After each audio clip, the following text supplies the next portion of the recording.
अस्सलाम वालेकुम, आप देख रहे हैं जी फॉर खरीदार। जी से शुरू होता है हर सवाल। तो आइए आपको दिखाते हैं कि आज वो कौन सी खबरें हैं कि जिन पर हम सवाल उठाएंगे।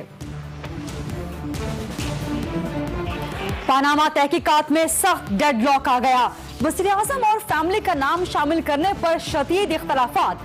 पीटीआई ने मुल्कगीर तहरीक चलाने की, पीपल्स पार्टी ने सख्तगीर मौक़िफ़ अपनाने की धमकी दे दी।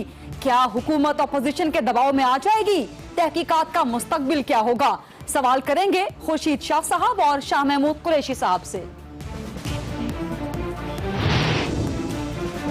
जाली शनाख्ती कार्ड और पासपोर्ट की तस्दीक के लिए वजारत दाखिला का 6 महीने का प्लान तो सामने आ गया, लेकिन खौफनाक इंकिशाफात भी हुए। वली मोहम्मद से भी बड़े मजीद दहशतगर्दों के पास पाकिस्तानी शनाख्त हो सकती है हुए। अमेरिका की पाकिस्तान को एक और धमकी, जहां चाहेंगे हमला करेंगे। अमेरिका ने अपने मफादात की खातिर पाकिस्तान के तहफ्फुजात की धज्जियां उड़ा दी। हिरोशिमा पर एटमी हमला करने वाला अमेरिका 71 साल बाद यादगार पर पहुंचा। अफसोस का इजहार किया, जंग नहीं अमन की बात की। लेकिन जनूबी एशिया में अभी तक मुल्कों की खुद मुख्तारी और अमल पर अमेरिका की दोगली पॉलिसी का खुला सबूत है। और करप्शन के खिलाफ ट्रेन मार्च पे निकली जमात इस्लामी खुद करप्शन इल्जामात की जद में है। बात करेंगे अमीर जमात इस्लामी सिराजुल हक साहब से।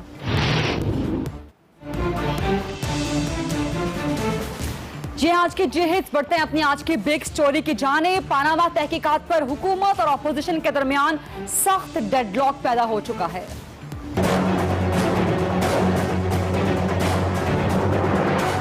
TORs को हुकूमत ने मंजूर नहीं किया और इस पे एक बिल्कुल कैफियत एक किस्म की डेडलॉक की है। तो हमने कतन कभी इस किस्म का इंडिया नहीं दिया कि मियां मोहम्मद नवाज शरीफ को हमने इस दायरे से, इंक्वायरी के दायरे से निकाल दिया। आज 1 इंच बात आगे नहीं बढ़ी, 1 इंच बात आगे नहीं बढ़ी। और मैं वाज़े करना चाहता हूं, ऑपोजिशन 1 इंच अपने मौके से पीछे नहीं हटेगी। और हम इन TORs पे बिल्कुल अपने 15 सवालों पे कायम है। मीडिया के सामने कह रहा हूं, अगर हमारे 15 सवालात और हमारे टर्म्स ऑफ रेफरेंस पे गवर्नमेंट ना मानी तो उस प्रियम्बल को भी आप मुस्तरद समझे। आप समझे कि कोई प्रियम्बल पे भी हमारी बात नहीं हुई और वो सिफर हो जाएगा सब कुछ।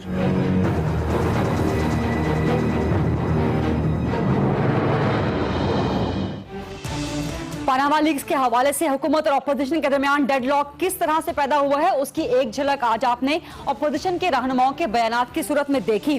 पनामा पर तहकीकात के हवाले से अपोजिशन और हुकूमत ने जो आज तक पेशरफ्त की है, उसका उन्वान सिर्फ ये है कि सियासत तेजतर और तहकीकात नापैद और अवाम इंतजार की सूली पे। और अब TORs पे अपोजिशन ने जो अवाम को खबर सुनाई है वो डेडलॉक की है। लेकिन हमारे प्रोग्राम ने इस डेडलॉक की खबर कल ही सुना दी थी जब एतजाज अहसन साहब और इसहाक डार साहब से हमारी बात हो रही थी। उसी वक्त एतजाज अहसन साहब ने हमारे प्रोग्राम के जरिए कुछ इशारे दिए थे कि किन मामलात पे हुकूमत और अपोजिशन का पार्लिमानी कमेटी में डेडलॉक हो सकता है। क्या कहना था एतजाज अहसन साहब का, जरा सुनिएगा। वज़ीर-ए-आज़म के नाम के हवाले से इस्तीफे का मुतालबा, अगर इससे आप लोग हटने को तैयार हैं तो आप तो अपने बुनियादी मुतालबे से हट गए। एतजाज अहसन साहब। बिल्कुल नहीं, हरगिज नहीं। वजीर आजम का नाम आप निकालना चाहते हैं हमारे TOR से, तो फबेहा बीच में हुसैन नवाज और उसके खानदान के मेंबर्स का तो नाम आता है। Include parents, spouse, sons and daughter and grand children. लेकिन सर मैं फैमिली का तो सवाल ही नहीं कर रही। अगर Hussain just a minute, Hussain Nawaz अगर आ गए हैं जी तो आगे फैमिली ऑफ द रिस्पोंडेंट में नवाज शरीफ आते हैं कि नहीं आते? ये हुसैन नवाज और मरियम नवाज का नाम भी नहीं लाना चाह रही गवर्नमेंट। एतजाज हसन साहब ने कल ही हमारे प्रोग्राम के जरिए इशारा दे दिया था कि हुकूमत और ऑपोजिशन में अगर डेडलॉक पैदा हुआ तो वजीर आजम साहब के नाम पर पैदा होगा और वजीर आजम साहब की फैमिली यानी कि हसन नवाज साहब, हुसैन नवाज साहब और मरियम नवाज शरीफ साहिबा के नामों पर पैदा हो सकता है। ऑपोजिशन के इन इशारों को भांपते हुए इसाक डार साहब ने कल क्या कहा था, जरा वो भी सुन लीजिएगा। आपने फिर प्रेस रिलीज में क्यों लिखने दिया कि जी प्रीएम्बल आज हमारा कंक्लूड हो गया है, और ये तो अंडरस्टूड है कि अगर आखिरी लाइन पे भी नई एग्रीमेंट होगा तो इंप्लीमेंटेशन नहीं हो सकेगी। बिल्कुल सही फरमा रहे हैं चौधरी साहब। ये हैं वो मामलात, ये हैं वो डेडलॉक की तफसीलात जो कि कल हमारे प्रोग्राम के जरिए इसाक डार साहब ने, एतजाज अहसन साहब ने दोनों ने निशानदही कर दी थी। लेकिन अब आगे क्या होगा? क्या ये डेडलॉक बरकरार रहेगा या ये डेडलॉक किसी तरह से खत्म होगा? अपोजिशन का लाया अमल क्या होगा? ये बेल मुंडे कैसे चढ़ेगी? यही सवालात लेके चलेंगे हम। कौमी असेंबली में अपोजिशन लीडर सैयद खुर्शीद शाह साहब टेलीफोन लाइन पर मेरे साथ हैं। अस्सलाम वालेकुम शाह साहब। अस्सलाम वालेकुम खुर्शीद शाह साहब। अब शाह साहब, कल तक बड़ी मुस्बत पेशरफ्त हो रही थी, कॉन्सेंसस हो गया था, प्रियम्बल पे बात हो गई थी, बड़े पॉजिटिवली आगे चल रहे थे, लेकिन आज एकदम से लगता है कि कई कदम पीछे चली गई है हुकूमत और ऑपोजिशन। बहुत सख्त डेडलॉक पैदा हो गया है। आप इन हालात को किस तरह देख रहे हैं और क्या मशवरा देंगे अपनी ऑपोजिशन को और गवर्नमेंट को कि डेडलॉक को खत्म कैसे किया जाए? देखें, पहले तो मुझे इस चीज का इल्म नहीं है, मैं सफर में था, आपको पता है जी। मैं अभी अभी पहुंचा हूँ, इससे मुझे पूरा तफसील का पता नहीं है जी। अगर कुछ वक्त देते मुझे तो मैं तफसील मालूम कर लेता। मगर ये एक सवाल, जनरली सवाल है ये कि डेडलॉक हो गया है, तो इस किस्म के डायलॉग्स में डेडलॉक होता है क्योंकि जिस किस्म के डायलॉग की कार है तो नेचुरली एक तरफ गवर्नमेंट है, जो गवर्नमेंट अपनी सहूलियात पैदा करने के लिए कोशिश करेगी कि ज्यादा से ज्यादा वो अपने पोजीशंस को इस त्योहार में मजबूत करे, और अपोजिशन भी जो रिस्पॉन्सिबिलिटी उनके ऊपर आती है इस मुल्क में एक अपना किरदार अदा करने में, जी, तो ज्यादा से ज्यादा कोशिश होगी कि ये जो त्योहार बन रहे हैं और साफ साफ हो, बड़ी क्लियर हो, और जो सुप्रीम कोर्ट ने हुकूमत के त्योहार रद्द किए हैं और जो गवर्नमेंट के अपोजिशन के त्योहार हैं या सुप्रीम कोर्ट बार के त्योहार हैं जिनको तकरीबन उनके रद्द करने के बाद बड़ी फौकियत हासिल हुई, तो अपोजिशन की कोशिश होगी कि उसमें रहते हुए वो आगे बढ़े। मैं समझता हूँ ये डेडलॉक आएंगे, अभी और भी आएंगे, मगर ये बात जैसे जैसे चलती जाएगी दोनों तरफ से इस बात का को एहसास होगा कि हमें त्योहार बना के इस मसले का हल निकालना चाहिए, क्योंकि शाह साहब आपको उम्मीद है कि मामलात हल की तरफ जाएंगे और 2 हफ्तों में ही TORs बन जाएंगे? आपको उम्मीद है? मुझे उम्मीद है कि इंशाल्लाह तो जब कल बैठेंगे तो इससे काफी कुछ आगे बढ़ने की कोशिश की जाएगी, और मैं भी अपना राब्ता करता हूँ अपने जो टीम है हमारी अपोजिशन की, जो चौधरी साहब है या शाह महमूद है या दूसरे दोस्त हैं। तो आप अपोजिशन को समझाएंगे? आप अपोजिशन को समझाएंगे? की जरूरत नहीं है, माशाल्लाह उनसे तो मैं समझता हूँ वो इतने लायक हैं, इतने वीरक लोग हैं, इतने। लेकिन शाह साहब एक बात समझ नहीं आई, एक बात हमें समझ नहीं आई, पूरे पाकिस्तान के अवाम को समझ नहीं आई। कल ऑपोजिशन ने मान लिया कि वजीर आजम का नाम निकालने पे वो राजी हैं, आज उससे यू टर्न ले लिया, तो ऑपोजिशन क्या कंफ्यूज्ड अभी तक कि उसे करना क्या है? शाह साहब मैं नहीं समझता कि जब कल प्रेबल पे सारी बात मान ली गई है तो आज यू टर्न होगा, उसके पीछे कोई और इज एंड बट जरूर होगी, कोई वजह होगी जिसकी वजह से ये मसला पैदा हुआ है। लेकिन वो इफ्स एंड बट्स शाह साहब इतने स्ट्रांग हो गए हैं कि PTI ने मुल्क गिर तहरीक चलाने की धमकी दे दी है और पीपल्स पार्टी ने बिलावल भुट्टो साहब ने कहा है कि सख्त गिर मौकिफ अपनाया जाए। तो ये इफ्स एंड बट्स तो नहीं रह गए, ये तो मामला कहीं और जाता हुआ नजर आ रहा है। शाह साहब ऐसा ही होता है, ऐसा ही होता है, तो ऐसा ही होना चाहिए, और मैं इसका ख्वाहिश रखता हूँ कि ये जो चीजें हैं इनको अभी कभी जब अपोजिशन ने फराग दिली के साथ इसमें शिरकत का इजहार किया है और हम खुले जहन के साथ उधर बैठे हैं और पहले दिन भी चौधरी एजाज ने यही बात की है कि हम खुले दिल के साथ बैठते हैं, जहन के साथ बैठते हैं। जी तो इंशाल्लाह इसमें मौक़िफ़ तो नेचुरली अपोजिशन का बिल्कुल बड़ा क्लियर होता है और वाज़ेह भी होना चाहिए, मगर इसका हल आगे चल के निकलना चाहिए। शाह साहब, आपकी पहचान एक बहुत मंझे हुए समझदार सियासतदान के तौर पे है, जो कि बहुत कूल रहता है, बहुत काम रहता है और बातचीत के जरिए मसाइल को हल करता है। तो अब आपकी अपोजिशन को, दीगर मेंबर्स को सलाह क्या होगी कि वो किन किन नकात पे लचक दिखा दें? मैं पहले उनसे बात कर लूं, मालूम तो कर लूं ना। जैसे मैंने अभी आपको बताया कि मैं खुद अभी पहुंचा हूँ जी, और मुझे इस चीज का इल्म नहीं है कि क्या हुआ है। लेकिन आपकी सलाह क्या होगी कि वज़ीर आज़म साहब का नाम निकाल दिया जाए, इससे अपोजिशन पीछे हट जाए? देखें, वज़ीर आज़म के नाम पे तो हमने पहले भी कहा है कि वज़ीर आज़म डायरेक्टली नहीं है, मगर उसकी फैमिली की वजह से उनका नाम आ रहा है। एक दो जगहों पे तो ये भी बड़ा क्लियरली आ गया है कि 2011 में मरियम नवाज को जो उनको जो क्या सरपरस्ती जिक्र की थी मियां नवाज शरीफ ने उनके साथ, तो ये चीजें उनके साथ कहीं न कहीं जाके जुड़ती हैं। तो मियां साहब किसी सूरत में भी ये नहीं कह सकते कि उनसे वो कोई बाहर है, मगर इसका हल नहीं कर सकता है बैठ के बातों।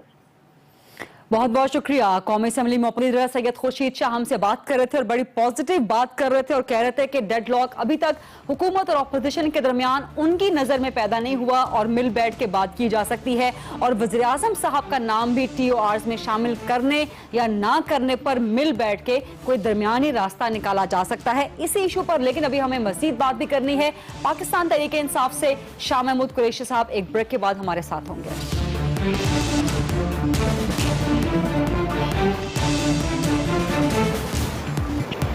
जी वेलकम बैक। हम बात कर रहे हैं पनामा लीक्स की तहकीकात के हवाले से। पार्लिमानी कमेटी, हुकूमत और अपोजिशन में पैदा होने वाला आज सख्त डेडलॉक। इस डेडलॉक का मुस्तकबिल क्या होगा, ये किस तरह से खत्म हो सकेगा, इसका हल जानने के लिए चलेंगे हम पाकिस्तान तहरीक इंसाफ की तरफ। मुझे ज्वाइन कर रहे हैं PTI के सीनियर रहनुमा, कौमी असेंबली में डिप्टी पार्लिमानी लीडर शाह महमूद कुरैशी साहब। अस्सलाम वालेकुम शाह साहब, और सबसे पहले ये बताएं कि आज डेडलॉक पैदा एग्जैक्टली किस बात पर हुआ? देखिए, हमने तो जैसे आपके इल्म में है, हमने तो बड़ी लचक फराखदिली से बात को आगाज किया। आपने देखा हमने अपने 6 पॉइंट्स दरगुजर करते हुए हुकूमत के साथ प्रीएम्बल पर इत्तफाक राय पैदा किया। यानी कि हम चाहते हैं कि बात आगे बढ़े और एक जुडिशल कमीशन जो है एक एम्पावर्ड किस्म का, दिखावे वाला नहीं, 1956 के एक्ट वाला नहीं, एक सही मानों में एक नए कानून के तहत एक जुडिशल कमीशन मार्ज़े वजूद में आए और सारी तहकीक हो और जिन्होंने मुल्क का पैसा बाहर मुंतकिल किया है वो बेनकाब हों। बदकिस्मती से TORs पर आज हमारी जो पेशरफ्त होनी थी वो ना हो पाई और हमने जो अपने 15 सवालात थे वो हुकूमत की खिदमत में पेश किए और हमारी ख्वाहिश थी कि उस पर पेशरफ्त हो, लेकिन हुकूमत अभी तक हमारे सवालों पर रजामंद नहीं हो रही। शाह साहब, मुझे एक सवाल करना है कि अगर आपके तमाम सवालात ही मानने होते हुकूमत ने, तो फिर पार्लिमानी कमेटी बनाने की जरूरत क्यों पेश आती? फिर आपके सवालात मान लेते, अपने सवालात ऐड कर दे, अल्लाह अल्लाह खैर सल्लाह, किस्सा खत्म हो जाता। पार्लिमानी कमेटी की फिर जरूरत ही क्यों पेश आती? मैं अर्ज करूं, हमने लचक दिखाई, हमने मनवन बात नहीं है यहाँ। आप देखें जो ज्वाइंट रेजोल्यूशन पास हुआ है उसमें पहले हमारा फोकस, और बजा तौर पर हमारा जो फोकस था वो पैनामा पेपर्स पर था। हुकूमत ने कहा कि देखिए और भी जराए हैं जिनके जरिए करप्शन हुई। मिसाल के तौर पर लोगों ने अपना सियासी असर और हुकूक इस्तेमाल करते हुए बैंकों से कर्जे माफ कराए। मिसाल के तौर पर कमीशन और किकबैक्स की बात हुई, ठीक है, हम तो उस पर नहीं थे, लेकिन हुकूमत को अकोमोडेट करने के लिए, उनके नुक्ता नजर को अकोमोडेट करने के लिए और करप्शन के सामने एक बंद बांधने के लिए हमने आमादगी का इजहार किया और हमने कहा चलिए उसको शामिल कर ले।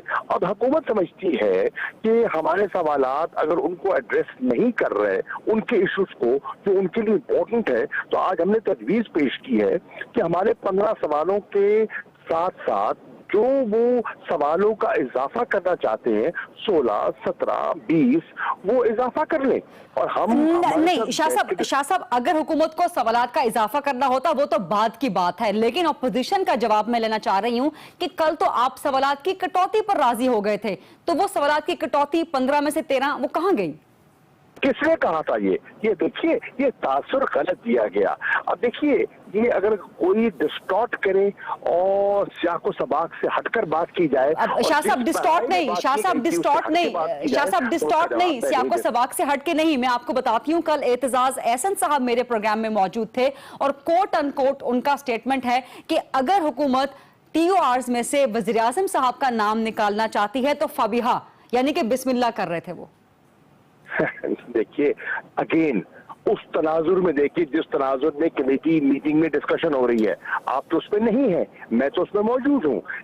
उस पराये की बात कर रहा हूँ मैं, वो भी मशरूत था कि जनाब आप जो करना चाहते हैं तो किस्म। देखिए अगर उनकी सारी डिस्कशन किस बुनियाद पर है, उन इंकशाफात पर है, उन नामों पर है जिसने सारे मुल्क में ये तूफान खड़ा कर रखा है, अगर उनकी तहकीक नहीं होनी। अच्छा शाह साहब तो ये बताएं कि अगर तहकीक होनी है अभी भी, तो फिर पाकिस्तान तहरीक इंसाफ ने अपना इजलास करके आज मुल्कगीर तहरीक चलाने की धमकी क्यों दे दी है?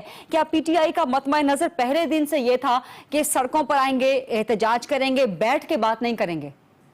नहीं, हमारा पहले दिन से ये मौक़िफ़ था कि हम चाहेंगे कि इस पर हुकूमत के साथ बजरिया मुज़ाकरात मसला हल हो जाए और एक बामानी जुडिशल कमीशन मार्ज़े वजूद में आ जाए जो तहकीक कर ले। हमारे पास वो ऑप्शन, हमने पार्लियामेंट के अंदर बात की है और करते रहेंगे, हम कमेटी के अंदर बात कर रही हैं और वो मंडे को हमारा अगला इजलास है।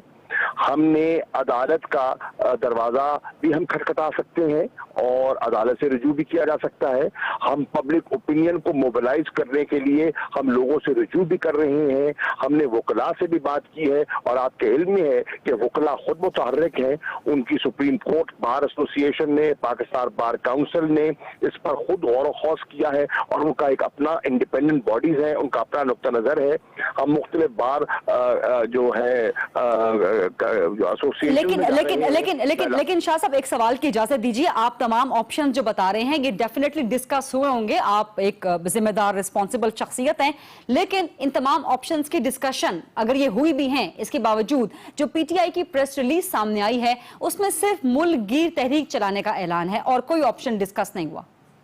देखिए अब आप देखिए अगेन, अब आपको क्योंकि बैकग्राउंड आपके इल्म में नहीं है तो आप एक चीज को पिक कर रही हैं। मैं जब आपको कह रहा हूं मैं उस बैठक में मौजूद हूं, मैं PTI का एक जिम्मेदार शख्स हूं, मैं आपसे अगर बात कर रहा हूं और पूरा तनाजुर आपके सामने रख रहा हूं तो मेरी बात को प्लीज अहमियत दीजिए। शाह साहब आपकी बात को अहमियत दी जा रही है और ये मैंने भी कहा है कि आप जिम्मेदार शख्सियत हैं, इसीलिए आपसे बात की जा रही है और क्लैरिफिकेशन ली जा रही है ऑपोजिशन के हवाले से। ये फरमा दीजिए कि अब स्टेटस क्या है पार्लिमानी कमेटी में? हम तो बिल्कुल अगली नशिस्त के लिए भी तैयार हैं। हमने हुकूमत को अपने 15 सवाल दे दिए हैं। हुकूमत ने कहा है कि वो पीर के रोज अपना मौक़िफ़ पेश करेंगे, देखते हैं वो क्या कहते हैं। अगर उन्होंने कोई मुनासिब बात की तो पेशरफ्त होगी और अगर मुनासिब बात न की तो ठीक है। और अगर शाह साहब अगर खुदा ना खास्ता डेडलॉक बरकरार रहता है तो हुकूमत और अपोजिशन दोनों अपनी पोजीशन नहीं छोड़ती तो फिर क्या होगा? देखिए फिर ऑब्वियसली अगर कोई पेशरफ्त नहीं होती तो फिर ऑपोजिशन जमातें सर जोड़ेंगी, बैठेंगी, तबादला ख्याल करेंगी और पूरी सूरत हाल को गेज करके अपना नया अमल बनाएंगी। ठीक है, बहुत बहुत शुक्रिया। पाकिस्तान तहरीक इंसाफ के डिप्टी पार्लियामानी लीडर शाह महमूद कुरैशी हमसे बात कर रहे थे। वो भी पुरुम्मीद थे कि पीर को जो बैठक लगेगी उसमें मामलात हल की तरफ जाएंगे, लेकिन उनका यह भी कहना था कि अगर हुकूमत का रवैया मुस्बत ना हुआ तो फिर अपोजिशन दीगर ऑप्शंस पर भी गौर कर सकती है। एक छोटी सी ब्रेक लेते हैं प्रोग्राम में और ब्रेक के बाद हम डिस्कस करेंगे सिराजुल हक साहब का यानी कि जमात इस्लामी का करप्शन के खिलाफ ट्रेन मार्च, लेकिन इसका ताक़ुब जमात इस्लामी पे लगने वाले करप्शन इल्जामात कर रहे हैं।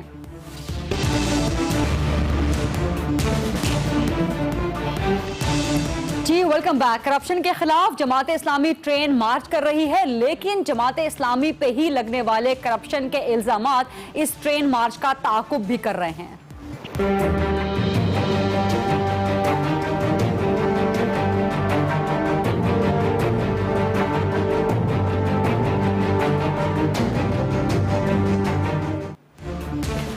लीक्स के हवाले से करप्शन के खिलाफ पाकिस्तान में एहतसाब का शोर उठा तो जमात इस्लामी भी कहीं पीछे न रही। उसने करप्शन फ्री पाकिस्तान की एक मुहिम चलाई और अब इसी सिलसिले की एक कड़ी के ट्रेन मार्च पेशावर से लेकर कराची तक किया जा रहा है और अब कराची पहुंच के इख्तिताम पजीर भी हो चुका है जमात इस्लामी का ये मार्च। लेकिन जहां जहां से ट्रेन मार्च और करप्शन फ्री मुहिम जमात इस्लामी की गुजर रही है वहां पीछे पीछे करप्शन के इल्जामात भी जमात इस्लामी का ताक़ुब कर रहे हैं।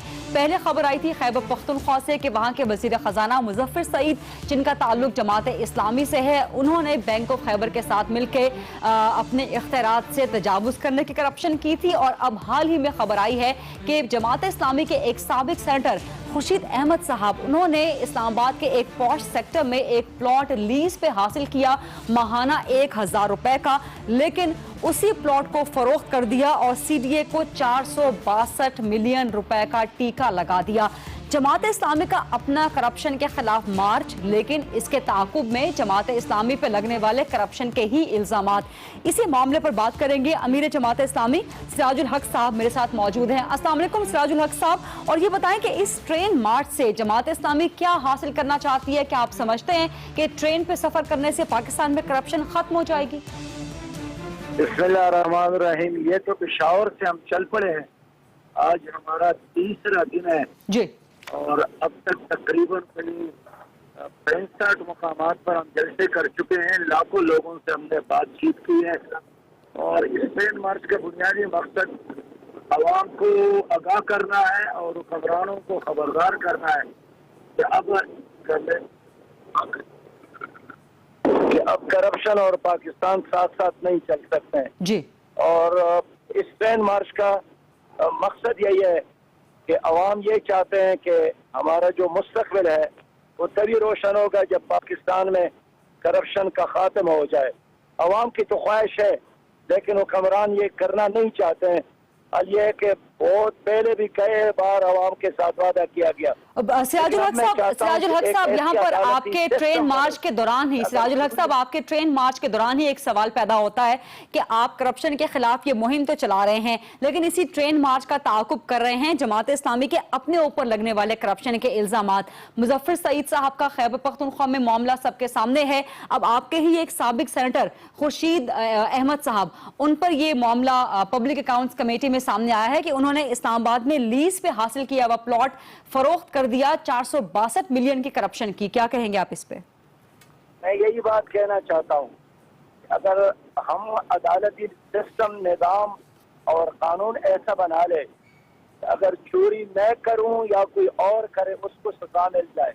अब तो अखबार में खबर लग जाती है, पता ही नहीं चलता है कि झूठ क्या है सच क्या है। उमूमी तौर पर एक दिन खबर लगने के बाद वो किस्सा ही लोग भूल जाते हैं। ये तो अल्लाह का एहसान है। एक एमडी ने मुजफ्फर सईद जो कि फाइनेंस मिनिस्टर है उस पर जो इल्ज़ाम लगाया है वो माली करप्शन का नहीं है। वो इल्ज़ाम, वो इश्तिहार आप खुद ही देख ले। उसने यही बात लिखी है कि इन्होंने एक बैंक के इफ्तिताह के वक़्त, एक शाख के इफ्तिताह के वक़्त जलसा किया था और जलसा नहीं करना चाहिए था।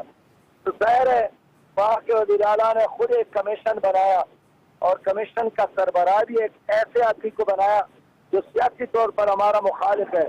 उनके साथ हमने कौमी इलेक्शन में भी, बल्दियाती इलेक्शन में भी मुकाबला किया था, लेकिन क्योंकि हमारी ज़मीर साफ था इससे हमने कहा कि चलो वही फैसला कर ले और उस कमीशन ने भी उनकी भी गुनाही साबित कर ली है।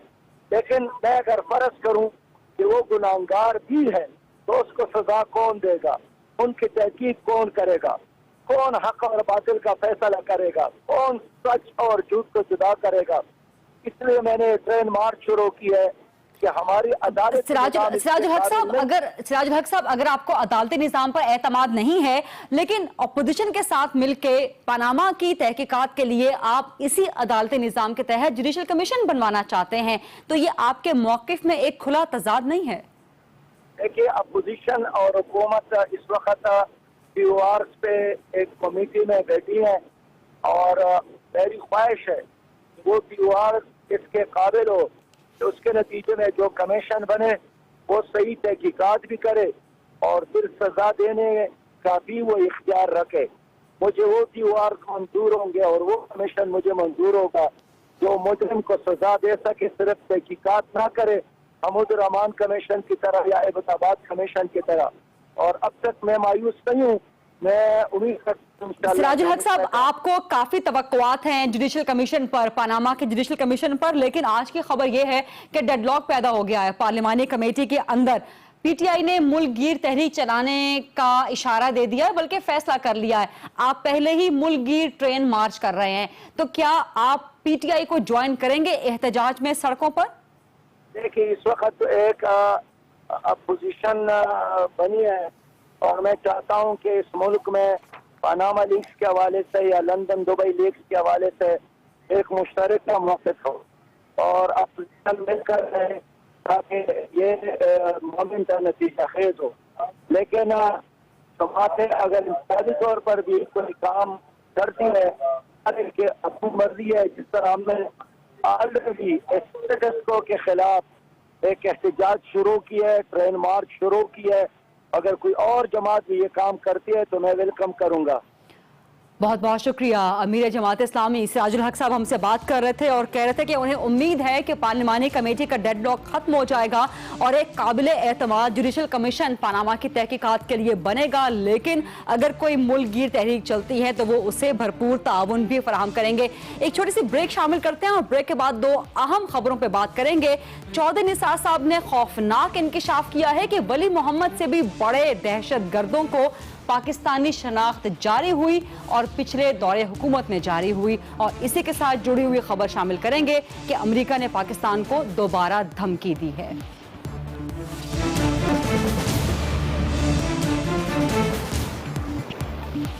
जी वेलकम बैक। मुल्ला मंसूर की हलाकत ने पाकिस्तान की दाखिली सलामती पर संगीन सवालात उठा दिए हैं और आज खौफनाक इंकिशाफ हुआ है कि सिर्फ मुल्ला मंसूर ही नहीं बल्कि कई मजीद बड़े दहशतगर्द भी पाकिस्तानी शनाख्त रखते हैं।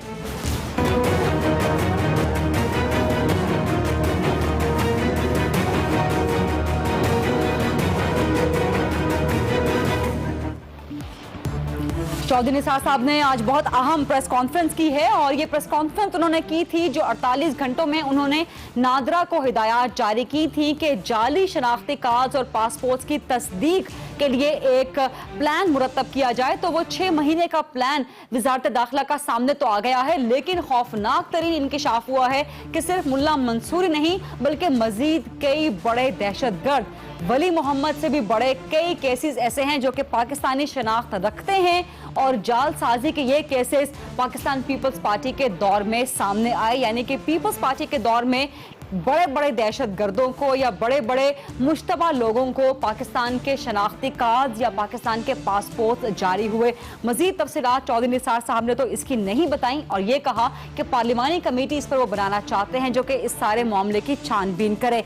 इसके अलावा आज ही की एक और खबर है मुल्ला मंसूर से ही जुड़ी कि अमेरिका ने पाकिस्तान को एक बार फिर धमकी दे दी है, बावजूद इसके कि पाकिस्तान ने ना सिर्फ दफ्तर खारजा की सतह पे बल्कि आर्मी चीफ ने भी अमेरिका को कड़ा पैगाम दिया कि ड्रोन हमले पाकिस्तान की खुद मुख्तारी के खिलाफ हैं और अमन अमल को मुतासिर कर सकते हैं। लेकिन इसके बावजूद अमेरिका ने पाकिस्तान के इन तमाम तहफ़्फ़ुज़ात को नज़रअंदाज कर दिया है और अपने मफादात के तहफ़्फ़ुज़ के हवाले से बयान जारी किया है, सख्त बयान, सख्त पैगाम कि जहां पर भी अमेरिका चाहेगा हमला करेगा।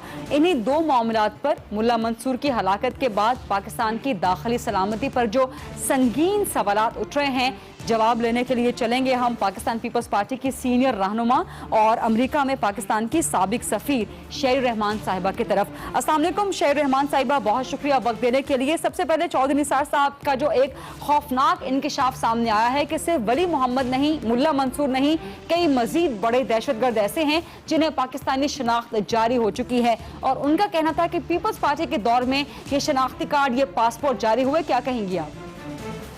अच्छा जी, मैंने तो सुना नहीं, लेकिन अभी आपके जरिए बात हुई है और उस हवाले से तो काफी वजाहत से ये कह भी दिया गया, मसलन जो मुल्ला मंसूर की एलियस का पासपोर्ट की बात है वो 2002 में सुना इशू हुआ था और 90,000 फेक NICs और पासपोर्ट्स कैंसिल हुए हैं पीपल्स पार्टी की हुकूमत में, 90,000, ठीक है।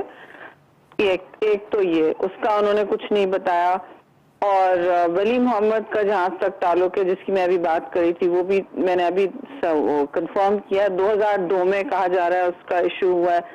तो ये किनकी हुकूमतें थी और क्या क्या होता रहा है, अगर ये बात शुरू होगी तो फिर दूर तक जाएगी। मैं ये भी कहूंगी कि इस वक्त जो रिन्यूअल और रिकॉन्फर्मेशन की बात हो रही है, वो उसूली तौर पर तो चले बहुत अच्छी है, लेकिन आप पूरे पाकिस्तान का किस तरह कराएंगे? सिस्टम के थ्रू गए हुए हैं पासपोर्ट, उसका यानी कि क्या कह रहे हैं हमें पता नहीं है।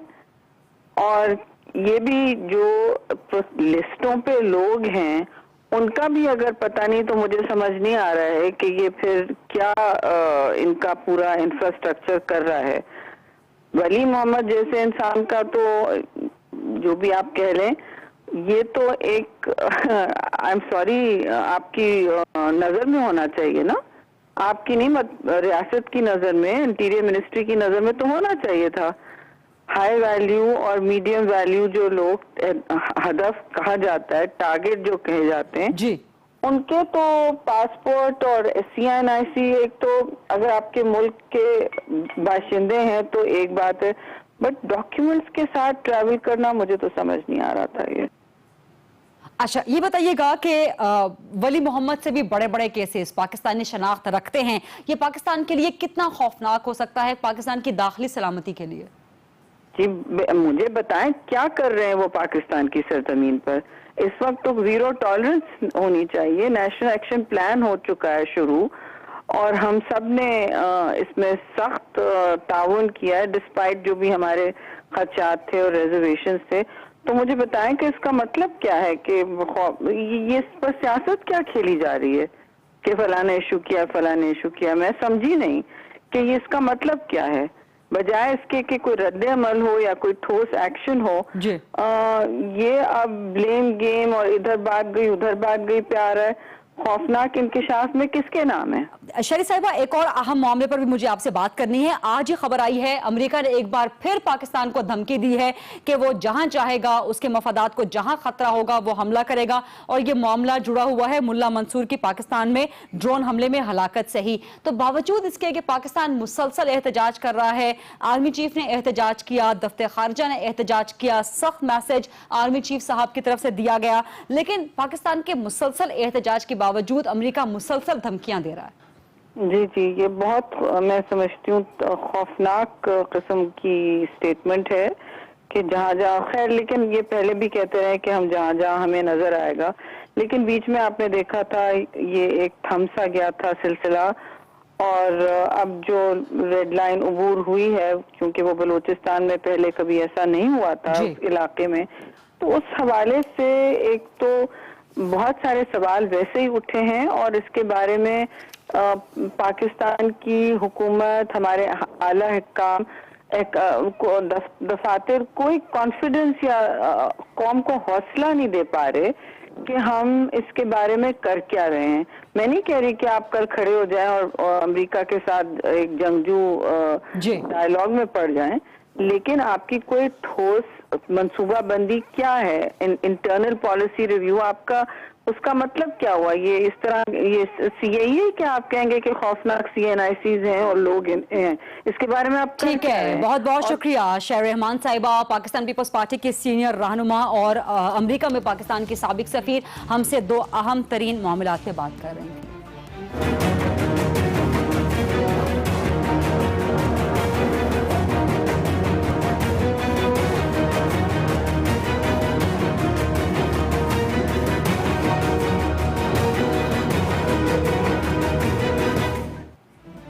आज एक बहुत बड़ी डेवलपमेंट आलमी मंजरनामे पे देखने में आई, जब 71 साल के बाद कोई भी सिटिंग अमेरिकन प्रेसिडेंट जापान के शहर हिरोशिमा गया, और ना सिर्फ जापान के शहर हिरोशिमा गया बल्कि 71 साल के बाद कोई भी सिटिंग अमेरिकन प्रेसिडेंट हिरोशिमा की यादगार पे गया, और ये यादगार 6 अगस्त 1945 को अमेरिका की तरफ से जापान के 2 शहरों हिरोशिमा और नागासाकी पे गिराए जाने वाले एटमी बम हमले की याद में तामीर की गई थी। अमेरिकी सदर बराक ओबामा वहां पर गए, उन्होंने अफसोस का इजहार किया, जंग नहीं अमन और तरक्की का पैगाम दिया। सदर ओबामा का क्या कहना था, जरा सुनिएगा।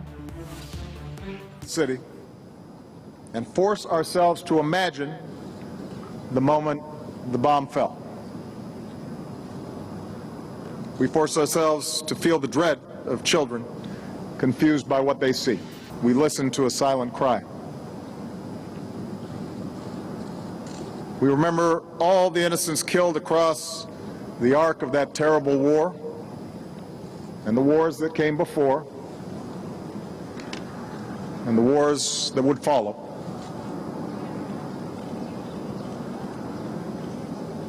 Mere words cannot give voice to such suffering. The wars of the modern age teach us this truth.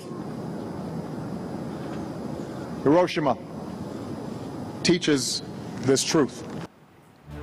सदर ओबामा की बात तो आपने सुनी। 71 साल पहले अमेरिकी हमले पर वो अफसोस का इजहार कर रहे थे और जंग नहीं अमन की बात कर रहे थे। लेकिन जनूबी एशिया खित्ते के हवाले से अमेरिका के किरदार, अमेरिका के रवैये का अगर एनालिसिस तज्जिया किया जाए तो वो उसके बिल्कुल बरक्स नजर आता है। यहाँ होने वाले अफगान अमन अमल पर अमेरिका हमले करता है, ड्रोन हमले करता है और यहाँ पर अमन नहीं बल्कि जंग का रवैया अपनाए हुए है। तो अमेरिका की दोगली पॉलिसी खुल के सामने आ रही है और ना सिर्फ अमन अमल पे बल्कि उससे बढ़ के पाकिस्तान की खुद मुख्तारी पर भी अमेरिका ने हमला किया है।